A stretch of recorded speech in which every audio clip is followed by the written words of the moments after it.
Hello everyone, today I'm going to be ranking the songs on Mariah Carey's Charm Bracelet album. If you'd like to skip right to the ranking, all the times on the screen right here to where you can skip to. The whole video will be timestamped, so if you want to skip to a specific part, check down below my description. Now onto a couple quick disclaimers.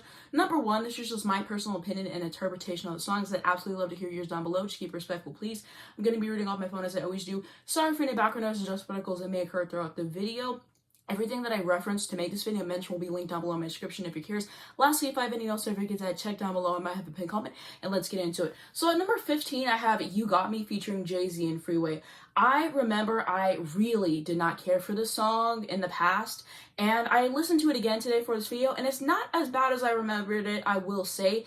It's just not one I plan on listening to a lot, and I just like the songs above this way more, and also the production on certain parts bothered me. I read the You Got Me part being described as a shrill chipmunk sped vocal, which I'd agree with, and it irritates me. At number 14, I have Boy I Need You featuring Cameron. I will say that I don't dislike the song as much as I did in the past. Whenever it used to come on, I did not care for it. I would skip it. And I still don't get the hype for the song to this day. I think a lot of people hype it up because of the amazing music video for it, which I will say I absolutely love. But I'm still shocked that I see people saying that they really enjoy it and that this is one of the best songs for the album. I don't get it at all. It feels like a throwaway track to me, and it's middle of the road. Sometimes I listen to the no rap version, but even then, I skip it the majority of the time. I think the songs above this are way stronger. Also, I don't like that sped up vocal that they did in this song, the same thing that they did with You Got Me as well. And number 13 is going to be Through the Rain remix featuring Kelly Price and Joe. It's good, and I like how she changed the instrumental, the vocals, and just the entire vibe of the song, and also the contributions from Kelly Price and Joe. I think that they did a nice job. I just don't listen to it that much because I completely forget that this exists all the time, and I prefer to listen to the original most of the time. Also, this should not have been the last song on the album at all. She has this trend of making her most personal song the last song on the album. I don't know why she didn't do that here. Maybe she didn't want to end on like a quote-unquote bad note. I have no idea. But Sunflowers for Officer Warrior would have been the perfect closing track, and I think that the remix of Through the Rain should have just been way higher in the track list. I just don't think it makes sense where it was placed. And I find it very jarring to go from Sunflowers to this song every single time. At number 12 is going to be Bringing on the Heartbreak. This is a Def Leppard cover, and she ate this up. Her musicality on here is insane with these amazing whistle notes. The vocals are incredible all over this song, and I did a video where I ranked all of her albums. I'll have that in the cards in below if you'd like to check that out, and I said that this would probably grow on me, and I was right. It took me a little bit of time, but once I got into the song, it really hit, and I find myself listening to it more when I do listen to the album, and I don't skip as much as I used to. At 11 is going to be I Only Wanted, another one of her Latin inspired songs, which I do enjoy. I love how she sings along with the guitar. It shows the musicality that she has, and it's very satisfying to listen to. And someone posted on Twitter, they said, "Other people, you shook me," and then they said Mariah Carey, and then it's lyrics from that song. And Mariah replied to it and said, "It's a little deepish / personal, and I'd like everyone to be able to interpret it their own way, but I promise to break it down for you at some point," which I'm excited to see and I hope happens soon. At number 10 is going to be You Had Your Chance. This is a great song. I love the sentiment of it. She's just saying, you had me at one point, you did me wrong, you left me heartbroken, now you want me again. Nope, you already had your chance. I'm not falling for that again. I have learned from my mistakes. And it's just very satisfying to listen to. I like the vocal delivery quite a lot, I must say. At number 9 is going to be Irresistible, West Side Connection. I enjoy this one, and I find it fun. The sample is perfect. It adds so much to the song. It has a nice groove to it, and everything works so well together in the song, and it's just a certain vibe whenever you listen to it. If you get it, you get it.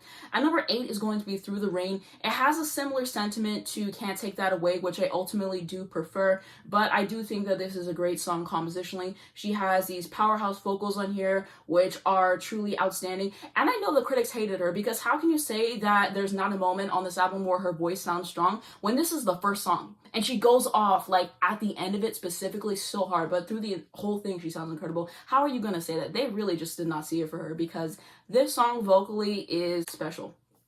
At number 7 is going to be My Saving Grace. I've said in the past that I love Mariah's gospel songs, and this one is no exception.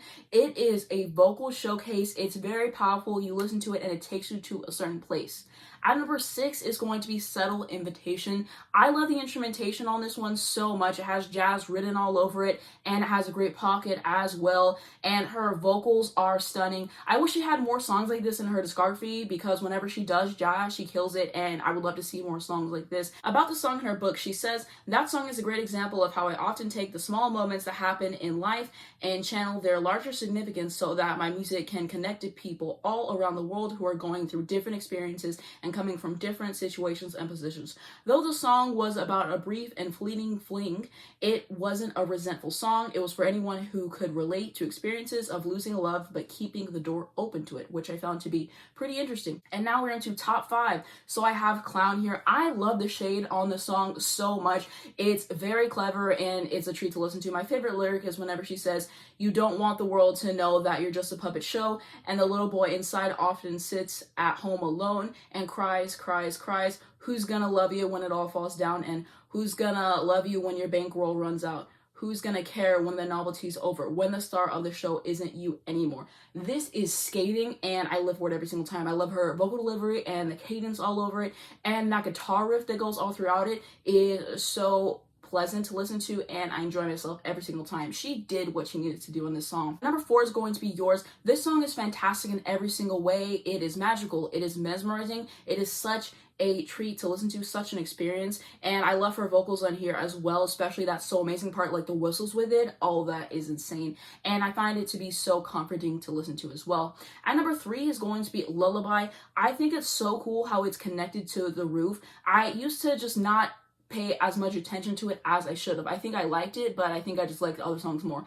But slowly over time, it's just risen up for me, and I find myself listening to it more and more. I find it very enjoyable to listen to. It has this really strong chorus, pretty vocals, nice lyrics, and immaculate instrumentation. Once you get into the song, I'm telling you, you get into this song heavy, because the way I went from not caring that much to this being like an immediate favorite, and sometimes I just listen to this one out of context of the album, it is that good. It is incredible. I love it. And number 2 is going to be Sunflowers for Alfred Roy. This is a beautiful tribute to her father. This is one of her most personal songs to date, and I'm shocked that she gave it to us to listen to. I just think that this song is exquisite in every single way. The details are what really hits. That jaw-dropping intro, the birds in the beginning, the personal and heart-wrenching lyrics, the background and extra vocals, and the piano all over it make this song hit that much harder. And whenever you listen to it, you can tell that she really poured herself into it. Carey said that the song represents his side of the family and it's kind of hard to talk about. The song proved to be very emotional for Carey, as she sang it only once in the studio. And it's hard for me to just describe how much I love this song. And I can't listen to this every single time I listen to the album, because it's very emotional.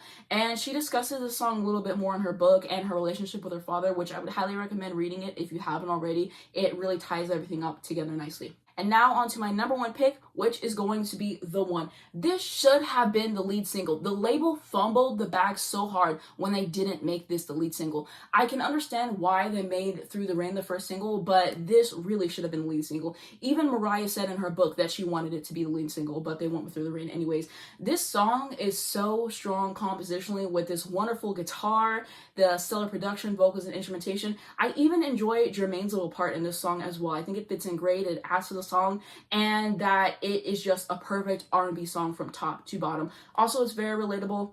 It's about being apprehensive to enter into a new relationship due to past bad experiences. I love the lyrics on here too, especially whenever she says, "See, the problem with relationships in general is that it's always a game. In the beginning, they'll do anything to have you, and once they do, it's never the same." And I know everyone out there can relate. I love the little part after this where she's like counting up and whatever. I think that that's cool too. And I prefer the live version of the song. If you're letting me know exactly which one I'm talking about, I will have that link down in the description if you haven't seen it already. It is incredible. I just like the extra whistles that she adds on. What she did in that performance, it's mind-blowing. It's so good. I really wish we had it on streaming services to listen to, because I'd be listening to that one on repeat. And yeah, I just really do love this song. It's one of my favorite Mariah Carey songs ever. And I do see some people paying the song dust. How are you going to rank the songs on the Charm Bracelet? This is not top 5. How are you going to do that? I feel like that's like disrespectful. It's called The One for a reason. Why? Because it should be at number 1. But hey, that's just my opinion. Now onto my ranking recap, which I'm going to have the screen right next to me and just talking through everything. So I feel pretty good about my ranking for right now. Of course, as I listen to the album more, my opinions can change. But I feel really solid on my top three, particularly. Some others I moved around at the very last minute, and I feel kind of bad. Like I'm looking at it, I'm like, dang, why did I put like certain songs in slow and whatever?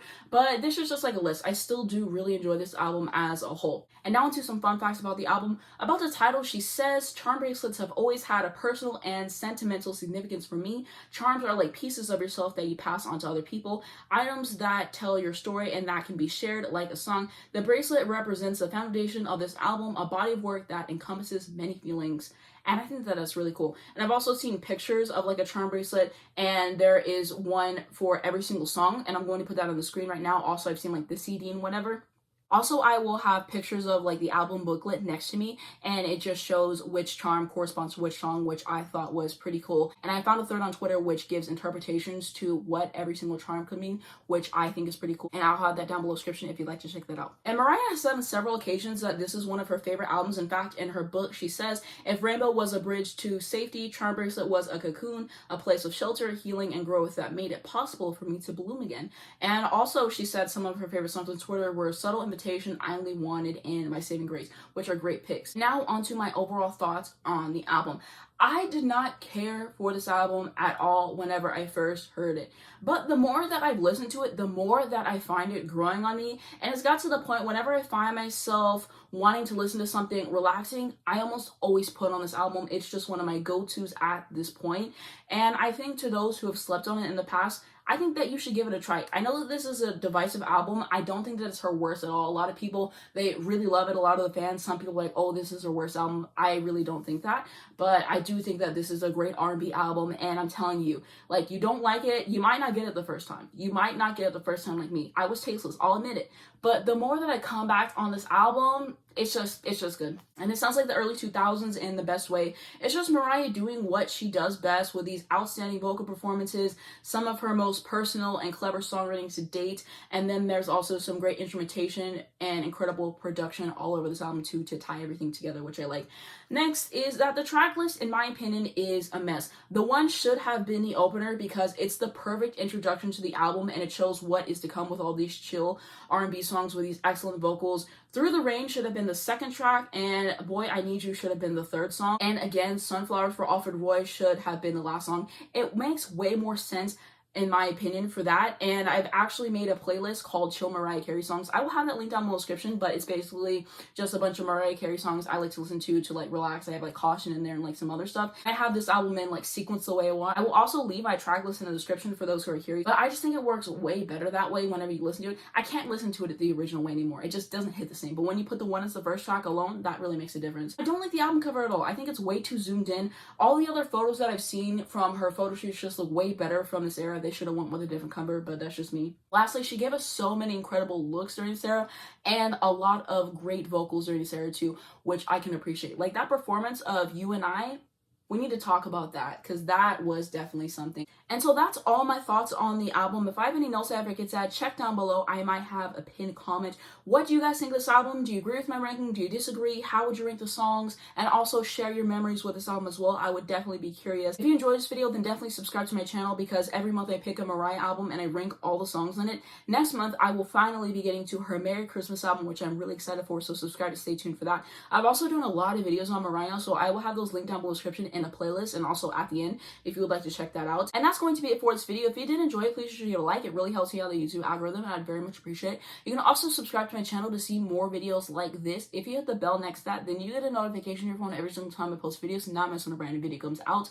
The first link in the description is going to be my second channel. Subscribe to see more videos from me on there. I'm hoping to get another one out very soon for you guys. Also, you can follow me on my Twitter, my Instagram, and my Spotify down below. And links to stream this album if you haven't already. Definitely give it a listen if you were sleeping on it before. I would recommend it. And everything that I referenced, again, if you guys would like to check that out. And lastly, links to educate you guys on important information. Thank you guys so much for watching this video, and I'll see you in my next one.